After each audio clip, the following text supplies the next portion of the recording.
오늘은 옆에 있는 성도들에게 이렇게 인사합시다. 당신은 축복의 씨앗입니다.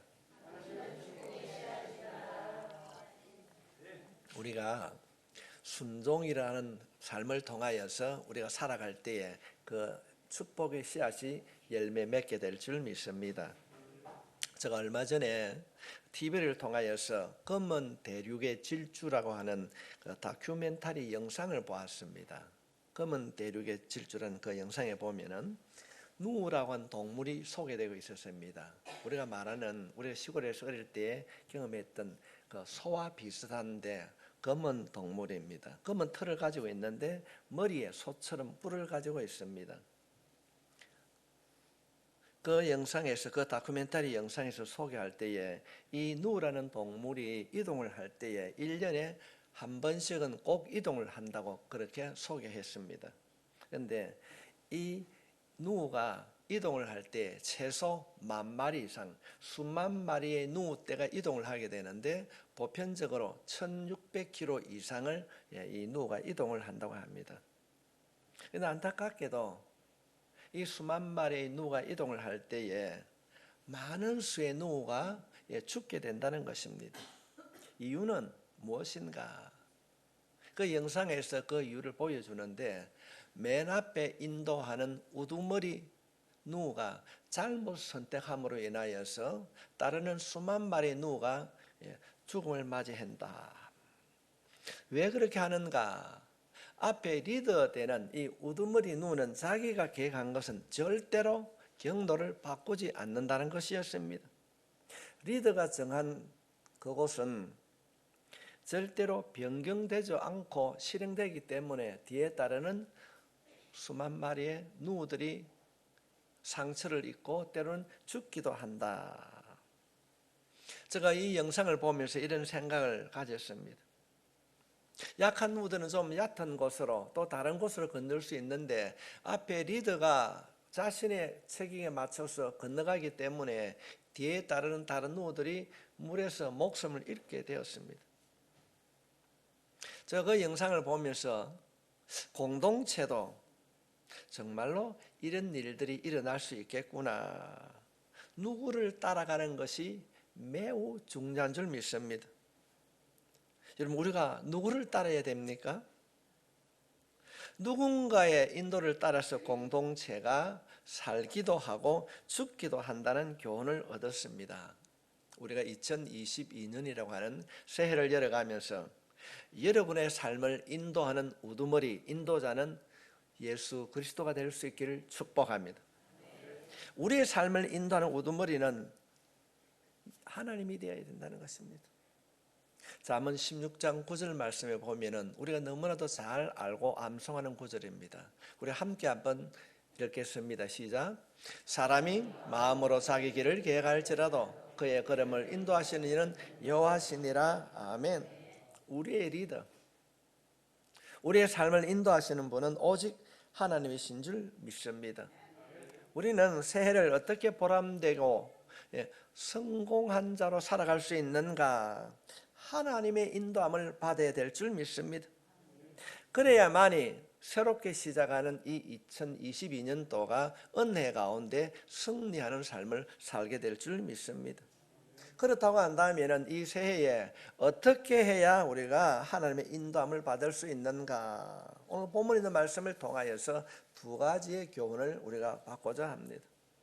우리가 하나님의 인도를 받기 원한다고 한다면 그 첫 번째는 내 생각이 아닌 하나님의 생각을 신뢰해야 됩니다.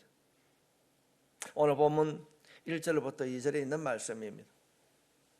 사사들이 치료하던 때에 그 땅에 흉년이 드니라. 유다 베들레헴의 한 사람이 그의 아내와 두 아들을 데리고 모압 지방에 가서 거류하였는데 그 사람의 이름은 엘리멜렉이요 그의 아내의 이름은 나오미요 그의 두 아들의 이름은 말론과 기론이니 유다 베들레헴 에브라 사람들이더라. 그들이 모압 지방에 들어가서 거기 살더라. 한 가정을 소개하고 있습니다. 이 가정은 베들레헴에 살고 있었습니다. 베들레헴은 하나님이 약속한 가나안 땅 안에 있는 마을입니다. 그곳에 있는 베들레헴 떡집이었습니다. 살고 있었습니다. 그곳에 흉년이 들어서 먹을 것이 없어서 다른 곳에 이사를 갔다. 그렇게 말하고 있습니다. 근데 이 가정의 이름이 엘리멜렉. 성경에서 엘리라고 하는 것을 우리가 보게 되면 하나님이라고 하는 것을 알 수 있습니다. 하나님이 어떤 일들을 이룰 것이다. 멜렉이란 말은 멜렉이라고 하는 왕을 이야기하고 있습니다. 하나님은 나의 왕이라고 하는 이름으로 우리가 살펴보게 되면 아주 경건하고 신실한 믿음의 가정입니다. 지금 이 베들레헴에 찾은 기근의 때에 하나님을 믿는 가정이라면 어떻게 해야 되는가? 말로만 하나님은 나의 왕이시라고 말하는 것이 아니라 하나님, 이 어려움의 때에 내가 어떻게 해야 됩니까? 우리 가정이 가야 할 길은 어떤 길입니까? 하나님께 물어야 되는 겁니다. 하나님께 물어야 됩니다. 이것이 하나님은 나의 왕이라고 하는 이런 이름에 맞는 신앙의 가정에서 이루어야 할 일들인 것입니다. 그런데 우리가 구약 성경 신명기 23장 말씀에 보면은 하나님의 총회에 들어올 수 없는 사람, 들어올 수 없는 기록이 되어 있습니다. 예를 들면은 몸에 우리가 어떤 신체적인 장애를 갖고 있는 사람은 하나님의 총회에 들어올 수 없었고, 또한 모압이나 암몬 족속은 그곳에 들어올 수 없었습니다. 그렇게 기록하고 있는데 지금 이 가정의 엘리멜렉의 이 가정은 하나님께서는 하나님의 총에 들어올 수 없는, 가서 함께 살 수 없는 그곳 모압 땅에서 지금 살아가고 있음을 보게 됩니다. 하나님께서 결정한 것이 아니라 자기 생각으로 흉년이 들었으니까 먹고 살기 편안한 모압에 내려가서 살아야 되겠다. 이 엘리멜렉의 가정은 하나님께 묻는 모든 것들을 생략했습니다. 어떻게 하나님을 믿는 가정이 이런 선택을 할 수 있는가? 우리가 때로는 의구심을 가질 수 있습니다. 그러나 본문을 자세히 살펴보게 되면 우리는 왜 그들이 그런 잘못된 선택을 하게 되었는가? 1절에 있는 말씀입니다. 사사들이 치리하던 때에 그 땅에 흉년이 드니라. 유다 베들레헴의 한 사람이 그의 아내와 두 아들을 데리고 모압 지방에 가서 거류하였는데, 치리하던 때에, 사사들이 치리하던 때, 사사들이 치리하던 때는 사사기 21장 25절 말씀에 보면은 그때 이스라엘에 왕이 없으므로 사람이 각기 자기의 소견에 옳은 대로 행하였더라. 그 시대는 왕이 없던 시대라고 말하고 있습니다. 우리가 신약 성경에 보면 사도 바울이 기록하고 있는 로마서 12장 1절로부터 2절에 있는 말씀처럼 그 세대를, 타락한 세대를 본받아서 그들이 살았다는 것입니다. 왕이 없는 시대이기 때문에 자신이 옳다는 생각대로 살았다는 것입니다.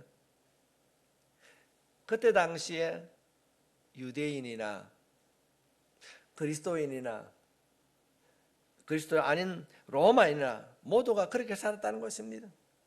여기서 우리가 정말로 짚고 기억하고 넘어가야 하는 것이, 정말로 그때는 왕이 없었는가? 이 사사시대는 여호수아가 죽고 초대왕 사울이 왕으로 세움받기 전 350년부터 약 400년간의 시간을 말하고 있습니다. 이 기간을 이스라엘의 영적인 암흑기라고 말을 합니다. 이 시대에 정말로 왕이 없었는가? 영적으로 보면 그렇지 않습니다. 그 시대에도 여호와 하나님은 여전히 왕이셨습니다. 이스라엘에 한 번도 하나님이 왕이 아닌 적이 없었습니다. 그렇다고 한다면 사사기 21절로부터 25절에 있는 이 말씀은 무엇을 말씀하시는 건가? 21장 25절에 있는 말씀은 왜 그렇게 기록하고 있는가? 하나님이 왕으로 계셨지만은 이스라엘 사람들은 하나님을 왕으로 인정하지 아니했다는 것입니다. 자신들의 마음대로 하나님을 왕으로 인정하지 않고 살았다는 것입니다. 어쩌면은 교회에서는 하나님이 왕이신데 현실 문제 앞에서는 하나님의 왕이 아니라고 하는 오늘날의 우리의 모습과 유사하지 않습니까? 여전히 하나님은 왕이신데 삶의 현장에서는 내가 왕이 되고 있습니다. 하나님께서는 당시 엘리멜렉의 가정을 통하여서 오늘 사는 우리들에게 보여주고 있습니다. 많은 사람들이, 정말로 많은 사람들이 예수를 믿는다고 말하며 살아가면서도 언제나 자기 생각입니다. 자기 경험, 자기 지식으로 살아가는 사람이 너무나 교회 안에 많이 있습니다. 자신의 가치관, 자기 소신, 자신의 신념을 믿고 살아가는 사람, 그것이 신앙이라고 생각하고 착각하며 살아가는 사람들이 너무 많이 있습니다. 교회가 자신이 가지고 있는 가치관이나 신념과 다르면은 어떤 결정을 단호하게 거부합니다. 아니야. 그러면서도 그것이 신앙이라고 착각하며 살아갑니다. 성도는 뭔가 자신의 생각과 가치가 다를 때에 먼저 하나님 앞에 물어보는 기도의 무릎이 있어야 될 줄 믿습니다. 이전에 우리가 복음송을 부르는 것을 참 많이 거부했습니다.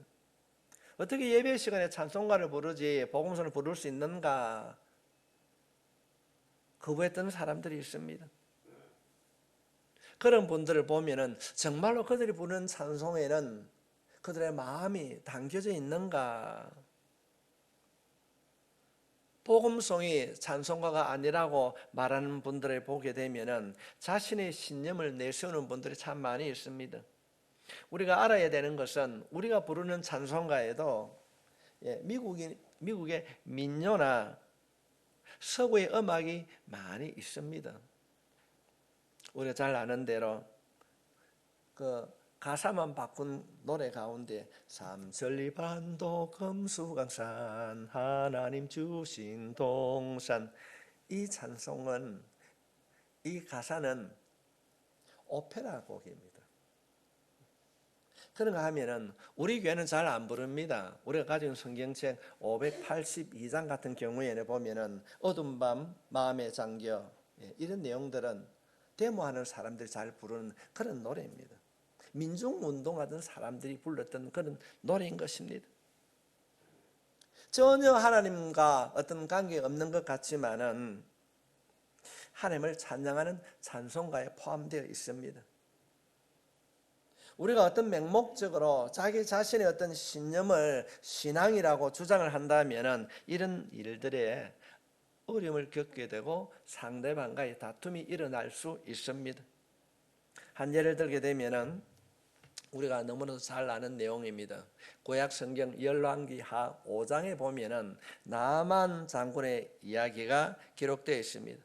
나만은 아람 군대의 큰 장수였습니다. 그러나 그에게는 큰 약점이 있었습니다. 당시로서는 고칠 수 없는 나병을 가지고 있었습니다. 이때에 자신이 전쟁에서 데리고 온 작은 여종으로부터 소식을 듣습니다. 장군님, 우리 동네 가면은요, 우리 동네에 엘리사라고 하는 선지자가 있는데 그 선지자에게 찾아가서 당신의 병을 보이면 고침 받을 것입니다. 병이 나을 것입니다. 나아만이 그 이야기를 듣고 자기 동네에서는 고칠 수 없는 이 불치의 병이 이 여종이 말하는 동네에 가면은, 고향에 가면은 어떤 사람을 만나면 내 병이 고침 받을 것이다. 부푼 희망을 가지고 찾아갑니다. 찾아가서 이야기를 하게 됩니다. 그럴 때에 이 엘리사가 주는 처방전이 무엇입니까? 나만의 얘기를 다 듣고 그래, 앞에 강가에서 몸을 담가다 나오너라. 나만이 나흘간 흐르는 물을 바라보고 화를 내는 거예요. 네가 나를 어떻게 보고 내가 감히 내가 아람 나라의 제2인자인데 우리 동네 가면 더 맑고 깨끗한 물이 얼마나 많은데 이 더러운 물에 나를 7번 몸을 담그라고 한 번도 담글 수 없다. 화를 버컥 냅니다. 돌아가자. 열왕기하 5장 11절 말씀을 잠시 보겠습니다. 나만이 노하여 물러가며 이르되 내 생각에는 그가 내게로 나와서서 그의 하나님 여호와 이름을 부르고 그의 손을 그 부위 위에 흔들어 나병을 고칠까 하였도다. 나만의 생각에는 이 사람을 만나면 뭔가 자신이 가지고 있는 그 생각, 뭐 지팡이를 들든지 뭐 손을 들든지 뭐 흔들고 어떤 도사 같은 옷을 입고 이 사람의 가진 병이 고침받을지도 이렇게 생각했는데 그런 얘기는 전혀 하지 않고 앞에 있는 겨울에 가서 몸을 담그라. 자신이 생각할 때는 자기 아픈 부위에 어떤 한 부위에 손을 얹고 기도해 주든지 씻어 주든지 그렇게 신비적인 종교 어떤 행위를 바랬을 것입니다. 그래서 실망하고 돌아갑니다. 가자. 이럴 때 같이 했던 부하들이 이 나만의 이야기하게 됩니다. 장군님, 여기까지 왔으니 믿져야 본전이니까 한번 해보고 갑시다. 한번 해보고 갑시다. 부하들의 설득으로 인하여서 나만 장군이 물에 들어가서 7번 목욕함으로 그 병이 고침을 받았습니다. 만약에 자신의 생각대로 돌아갔다 하면 어쩌면 나만은 평생 나병으로 고통받으며 살아야 했을 것입니다. 내 생각이 전부가 아니라는 것을 우리가 때로는 깨달아야 될 줄 믿습니다. 저는 오늘 여러분들에게 이 말씀을 꼭 드리고 싶습니다. 어떤 목사님이 이런 말씀을 하셨어요. 현대인들의 가정에는 개를 2마리를 키운다 그래요. 개를 2마리 키운다. 이런 개 키웁니까? 언제 하는 분들이 있는데 그렇습니다. 우리 집에는 개를 안 키운다고 말을 합니다. 그러나 모두가 다 개를 키우고 있습니다. 그 개의 종류가 중요합니다. 물론 우리가 한자를 아시는 분은 제가 쉽게 이해하기 쉽게 해서 개라는 말을 했는데 한자에 개견자가 있습니다. 큰 대자 밑에 위에다가 점을 찍으면 개견자고 밑에도 찍으면 큰 태자가 됩니다. 왜 우리가 개를 키우는가 보면은 우리 안에는 선입견이라는 개를 키우고 있습니다. 또 한쪽에는 선입견과 또 편견이라는 개를 가지고 있다는 것입니다. 성도들이 교회를 나오면서 성도들이 신앙생활을 하면서 언제든지 이 선입견과 이 편견이라고 하는 이 개 2마리를 가지고 있기 때문에 어려움을 겪는다는 것입니다. 선입견이라고 하는 것은 마음속에 가지고 있는 고정적인 관점이나 생각을 말하는 것입니다. 선입견. 오늘 예배를 드리는 여러분 모두는 좋은 선입견을 가질 수 있길 바랍니다. 어떤 것이 좋은 선입견인가? 저 오늘 새벽 기도에도 그런 말씀을 전하였는데 여러분이 잘 될 것입니다. 자녀가 잘 될 것입니다. 이런 선입견을 가져야 되는 거예요. 극동교회가 성령 충만한 교회가 될 것이다. 거제의 영적인 문제를 리더하는 교회가 될 것이다. 이런 선입견을 가져야 되는 거예요. 그런데 잘못된 선입견을 가지면 어떻습니까? 교회도 작다. 늘 잘못된 선입견을 가지게 되면 잘못을 생각하게 됩니다. 선입견을 가진 것, 편견이라고 하는 것은 공정하지 못하고 한쪽으로 치우친 생각을 편견이라고 그렇게 합니다. 내가 생각하는 하나님, 내가 생각하는 예배, 내가 생각하는 교회, 거기에 갇혀서 내가 왕이 되어 있다는 것입니다. 부산의 어느 큰 교회에 한교안 장로, 이름 한교안 씨 아시죠? 그분이 간증을 하는 내용을 들었어요. 왜 한국 교회가 이렇게 타락되었는가? 이유가 무엇인가? 교회가 본질을 잃어버렸기 때문에 그렇다. 참 제가 많은 것을 공감했습니다. 내가 예수님을 믿어도 내가 어떤 결정을 할 때에 나라고 하는 힘이 너무 많이 들어가 있습니다. 자신의 힘을 빼지 아니하면은 맞은 새해에 승리하지 못한다는 것입니다. 여러분 다윗이 얼마나 성전을 건축하기를 원했습니까? 자신은 백양목으로 지은 궁전에 살고 있는데 하나님의 법궤가 저렇게 초라한 곳에 있구나. 하나님, 내 마음이 아픕니다. 내가 성전을 짓겠습니다. 하나님, 내가 성전을 지을 수 있도록 나에게 허락해 주십시오. 근데 하나님께서 응답이 어떻게 합니까? 아니야, 너는 내 손에 피를 많이 흘렸기 때문에 네 아들 솔로몬이 성전을 지어야 된다. 그렇게 말씀하십니다. 이때 다윗이 말합니다. 하나님, 내가 하나님을 아들보다 더 사랑합니다. 성전 건축을 내가 하겠습니다. 내가 건축위원장으로 내가 성전을 이렇게 멋있고 아름답게 지어드리겠습니다. 그렇게 말하지 않고 다윗은 솔로몬에게 넘깁니다. 그러면서 다윗이 하는 말이 역대상 28장 9절로부터 10절에 있는 말씀입니다. 내 아들 솔로몬아, 너는 내 아버지 하나님을 알고 온전한 마음과 기쁜 뜻으로 섬길지니라. 자신이 그렇게 기도하였고 자신을 이렇게 준비하였지만은 하나님께서 아니라고 했을 때 다 내려놓는 모습. 여호와께서 너를 택하여 성전의 건물을 건축하여 하셨으니 힘써 행할지니라. 다윗은 자신의 힘을 빼고 하나님의 계획대로 아들에게 힘을 실어주고 있습니다. 자신의 계획을 포기하고 있습니다. 성도님, 이것이 진짜 힘이 되는 것입니다. 하나님의 계획대로 이루어지는 것, 이것이 진정한 능력이요 힘이 되는 것입니다. 이때 다윗이 고백하고 있습니다. 시편 131편 1절 말씀에 여호와여, 내 마음이 교만하지 아니하고 내 눈이 오만하지 아니하오며 내가 큰 일과 감당하지 못할 놀라운 일을 하려고 힘쓰지 아니하나이다. 다시 뭐라고 얘기했습니까? 내가 나를 드러내지 않겠습니다. 내 생각으로 하지 않겠습니다. 나라고 하는 힘을 빼고 있는 것입니다. 이 다윗을 성경은 이렇게 기록하고 있습니다.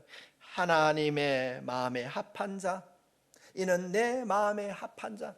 성경 어디에서도 어디를 살펴봐도 이런 평가를 받은 사람이 다윗 외에는 아무도 없습니다. 우리가 2022년 새해에 하나님의 인도하심 받기를 원한다고 한다면, 하나님의 도우심 가운데 내 뜻이 이루어지기를 원한다고 한다면 나라고 하는 힘을 뺄 수 있기를 바랍니다. 여러분의 자신을 포기할 수 있기를 바랍니다. 내가 뭔가 하려고 하지 마십시오. 먼저 말씀에 순종할 수 있기를 바랍니다. 열정보다, 어떤 계획보다 순종이 먼저입니다. 내 생각을 말하기 전에 먼저 하나님의 생각을 마음에 품고 하나님 앞에 기도의 자리에 나아가는 여러분이 되시길 주의 이름으로 축복합니다. 두 번째로, 새해 하나님의 인도를 받으려면 내 상황이 아닌 하나님의 돌보심을 신뢰해야 된다. 도와주시는 하나님을 믿어야 된다는 말입니다. 주어진 현실을 바라보고 낙심과 좌절하지 아니하고 언제나 나와 함께 하시고 나를 돌보시고 인도해 주시는 하나님을 신뢰해야 한다는 것입니다. 루키 1장 2절부터 3절에 있는 말씀을 보면은 그 사람의 이름은 엘리멜렉이요 그의 아내 이름은 나오미요 그의 두 아들의 이름은 말론과 기론이니 유다 베들레헴 에브라 사람들이더라. 그들이 모압 지방에 들어가서 거기 살더니 나오미의 남편 엘리멜렉이 죽고 나오미와 그의 두 아들은 남았으며, 가장이었던 엘리멜렉이 죽었다고 말합니다. 모압 지방에서 하나님께서는 그곳에 살지 말라고 말씀하셨는데 자신이 결정하고 거기서 살다가 죽었습니다. 무엇을 말하고 있습니까? 하나님께서 징계를 내리셨습니다. 여기서 우리는 인간의 어리석음을 발견하게 됩니다. 하나님의 명령을 어김으로 한 가장이 죽었습니다. 그렇다고 한다면 깨달아야 됩니다. 아, 이건 잘못되었구나, 돌아가야지. 그러나 이들 가정은 그렇지 않습니다. 하나님께서 엘리멜렉을 치신 사건을 통하여서 하나님께서 말씀하신 뜻을 깨달아야 되는데 이들은 하나님께 묻지 아니했습니다. 또다시 저들의 생각대로 계획을 하고 실천하게 됩니다. 징계를 받고도 그 가정의 가장이 죽음에 이르는데도 죽었는데도 깨달지 못하였습니다. 남은 두 아들을 다시 모압 여인과 결혼을 시킵니다. 이방 여인을 가족으로 받아들입니다. 하나님께서는 우리가 구약 성경을 살펴보면은 이방 여인과 결혼을 금지했음에도 불구하고 대를 이어야 된다고 하는 인간적인 생각으로 결혼을 합니다. 우리가 신앙생활을 하면서 고난을 겪습니다. 고난에는 두 가지 고난이 있습니다. 첫째는 잘못함으로 징계성 고난이 있는가 하면은, 두 번째로는 하나님의 자녀로 연단시키시는 다듬는 하나님의 징계도 있습니다. 그래서 히브리서 12장 6절 말씀해 보면은 주께서 그 사랑하시는 자를 징계하시고 그가 받아들이시는 아들마다 채찍질 하심이라 하였으니, 사랑하는 자에게 하나님께서 채찍을 주신다는 것입니다. 하나님께서는 사랑하는 자녀에게 세상을 이길 수 있도록 훈련을 위한 다듬는 징계가 있다는 것입니다. 이들이 가면 안 되는데 계속적으로 모압으로 가고 있습니다. 그때 하나님께서는 엘리멜렉을 죽게 하심으로 채찍을 들었습니다. 어쩌면은 이 징계가 너무 과하지 않습니까? 채찍이 아니라 죽었는데요, 그렇게 말할 수 있습니다. 성도 여러분, 우리 오늘 이 본문에서 인간의 어리석음을 발견하게 됩니다. 1차 징계가 왔을 때 깨달아야 합니다. 그런데도 1차 징계가 왔는데도 깨달지 못합니다. 2차 징계로 또다시 말론과 기론 두 아들을 데리고 갑니다. 이 말론과 기론이라고 하는 이 아들의 이름을 살펴보게 되면 생명이 짧다는 의미를 가지고 있습니다. 젊은 두 아들을 데리고 갔습니다. 여기까지는 복음이 없습니다. 우리가 6절 말씀을 한번 다시 한번 보겠습니다. 그 여인이 모압 지방에서 여호와께서 자기 백성을 돌보시사 그들에게 양식을 주셨담을 듣고 이에 두 며느리와 함께 일어나 모압 지방에서 돌아오려 하였더라. 하나님께서 그들에게 먹을 양식을 주셨다는 것이 여러분 복음이 아닙니다. 어쩌면 흉년을 만나서 먹는 양식 때문에 이들이 가지 말아야 할 모압 땅으로 갔습니다. 그런데 양식이 그들에게는 희망이 될 수도 있을 것입니다. 이들에게 양식이 복음이 아니라 오늘 말씀을 살펴보게 되면 여호와께서 자기 백성을 돌보시사, 아멘. 하나님의 돌보심이 이들에게 복된 소식이라는 것입니다. 우리 인생을 살아가면서 내 통장에 잔고를 채워주셨다, 하나님께서 다시 양식을 주셨다, 먹게 살게 해주셨다, 내 자녀가 어려운 가운데 회복되었다, 내가 질병으로부터 벗어났다, 이것이 복음이 아니라 하나님께서 함께 해 주셨다고 하는 것이 우리의 고백이요 우리의 복음이 되어야 될 줄 믿습니다. 풍년인가 흉년인가가 중요한 것이 아닙니다. 돈이 있고 없고가 중요한 것이 아니라 10년 전에 베들레헴에 풍년의 때나 지금 흉년을 맞이하여서 이 모압에 거주할 때나 여전히 하나님은 살아계시고 돌보고 계신다는 사실입니다. 문제는 이들이 자신을 돌보고 계신 하나님을 신뢰하지 못한 것, 믿지 못하였다는 것입니다. 하나님께서는 흉년의 때도 돌보고 계셨습니다. 사랑하는 성도 여러분, 우리가 흥할 때나 또는 망할 때나 어떤 공고에 처했다 할지라도 우리의 아버지 되신 하나님은 여전히 우리를 지키시고 인도해 주실 줄 믿습니다. 이 믿음, 하나님을 전적으로 신뢰하는 믿음을 가질 때에 어둠으로부터, 두려움으로부터, 아픔과 고통으로부터 하나님의 도우심으로 벗어나게 될 줄 믿습니다. 그러므로 우리가 인생을 살아가면서 주어진 환경이나 어떤 여건을 신뢰하지 말고 변함없이 함께 하시고 돌봐주시는 하나님을 전적으로 신뢰할 수 있기를 바랍니다. 하나님을 신뢰하게 되면 어떤 환경에 열악함이 있다 할지라도 소망이 있습니다. 낙심과 좌절의 때도 일어설 수 있습니다. 변함없는 하나님을 소망하고 신뢰하게 될 때에 이긴 자로 세워질 줄 믿습니다. 지금 오미크론이 우리를 붙잡아 힘들게 합니다. 또 다른 곳에서 또 다른 변이 바이러스가 우리를 두려움으로 몰아가고 있습니다. 우리를 힘들게 할 수 있습니다. 그러나 하나님께서는 오미크론이 아니라 또 다른 변이 바이러스가 우리 가운데 온다 할지라도 우리와 함께 해주실 줄 믿습니다. 우리를 지켜주실 것입니다. 양식을 주셨다 함이 복음이 아니라 그들과 함께 해주신 하나님이 복음이라고 한다면 우리들이 당하는 어떤 일들이 있다 할지라도 주님이 우리와 함께 해주실 줄 믿습니다. 우리가 코로나로 인하여서 생명을 잃는다 할지라도 생명을 잃어버린다 할지라도 함께 하신 그 하나님으로 인하여서 천국에 가게 될 줄 믿습니다. 오늘 본문 1절로부터 5절 말씀을 살펴보게 되면 자기 생각으로 하나님 앞에 기도하지 않고 자기 생각으로 모압으로 이주를 하고 1차 징계를 받고 그래도 깨닫지 못하여서 이방 여인을 며느리를 맞이하고 불순종하였지만은 그렇지만은 하나님께서는 회복시켜 주신 줄 믿습니다. 이들이 잘한 것은 아무것도 없습니다. 하나도 없습니다. 그런데도 하나님께서는 이들에게 긍휼을 베풀어 주시고 6절에 회복을 시키십니다. 그래서 룻기의 주제가 회복입니다. 이 가정이 잘한 건 아무것도 없습니다.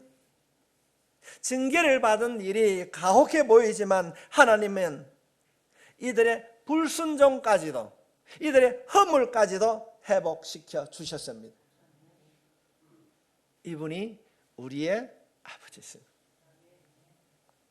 로마서 8장 28절 말씀에 보면은 우리가 알거니와 하나님을 사랑하는 자 곧 그의 뜻대로 부르심을 입은 자들에게는 모든 것이 합력하여 선을 이루느니라. 그렇습니다. 모든 것이 합력하여 선을 이루게 해주시는 하나님, 우리의 실수, 우리의 실패, 우리가 연약하여 지은 죄, 원망과 불평했던 것, 하나님 없이 내 마음대로 결정했던 모든 것을 주의 보혈로 덮으시고 새롭게 다듬어 주신다는 것입니다.